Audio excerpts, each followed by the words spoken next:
సాక్షి TV ప్రసారాలను నిలిపివేయడం చట్టరీత్యా నేరం. సాక్షి టీవీ ప్రసారాల కోసం మీ స్థానిక కేబుల్ ఆపరేటర్ని వెంటనే సంప్రదించండి. డిటిహెచ్లో, ఇంటర్నెట్లో కూడా సాక్షి టీవీ ప్రసారాలను వీక్షించవచ్చు.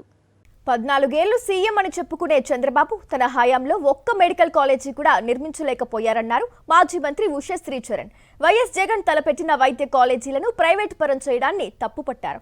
పేదలకు వైద్య విద్య అందకూడదనే చంద్రబాబు మెడికల్ కాలేజీలను కార్పొరేట్ శక్తులకు కట్టబెడుతున్నారన్నారు. సత్యసాయి జిల్లా రొద్దం మండలంలోని పలు గ్రామాల్లో 1 కోటి సంతకాల సేకరణలో పాల్గొన్నారు ఉషశ్రీ చరణ్. ఈ సందర్భంగా ఈ నెల 28న చేపట్టనున్న బైక్ ర్యాలీ పోస్టర్ను ఆవిష్కరించారు.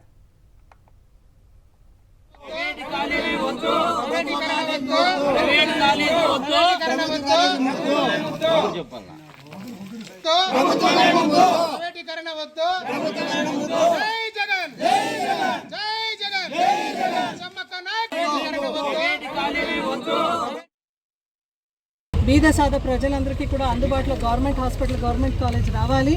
వైద్య విద్యానికి పెద్దపీఠం వేసిన జగన్మోహన్ రెడ్డి కళ సంపూర్ణంగా పూర్తి చేయాలంటే ఖచ్చితంగా ప్రతి పల్లెకు పోయి మనం ఈ పాంప్లెట్ని ఆవిష్కరిస్తూ అదేవిధంగా 1 కోటి సంతకాల సేకరణ ప్రోగ్రాంకి మనం శ్రీకారం చుడుతున్నాం. అంటే ప్రతి ఇంటికి వెళ్ళి అమ్మ ప్రతి ఇంట్లో కూడా మనం వివరించాలి, చూడమ్మా ఇట్లా చేస్తున్నారు, చూడన్నా ఇట్లా చేస్తున్నారు అని చెప్పి వాళ్ళు సంతకం పెట్టించుకొని మళ్ళా అక్టోబర్ 28వ తారీఖు పెనుగొండ వై జంక్షన్ నుంచి పెనుగొండ మెడికల్ హాస్పిటల్ వరకు చాలా పెద్ద ఎత్తున బైక్ ర్యాలీ ఉంటుంది. నిజం చెప్తున్నాను, ఈ 1 కోటి సంతకాల సేకరణ ఆన్లైన్లో టీడీపీ వాళ్ళు ఎక్కువగా సంతకం పెడుతున్నారు.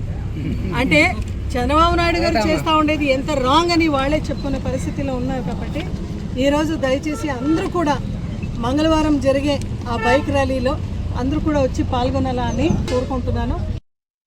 సాక్షి టీవీ ప్రసారాలను నిలిపివేయటం చట్టరీత్యా నేరం. సాక్షి టీవీ ప్రసారాల కోసం మీ స్థానిక కేబుల్ ఆపరేటర్ను వెంటనే సంప్రదించండి. డిటిహెచ్లో, ఇంటర్నెట్లో కూడా సాక్షి టీవీ ప్రసారాలను వీక్షించవచ్చు.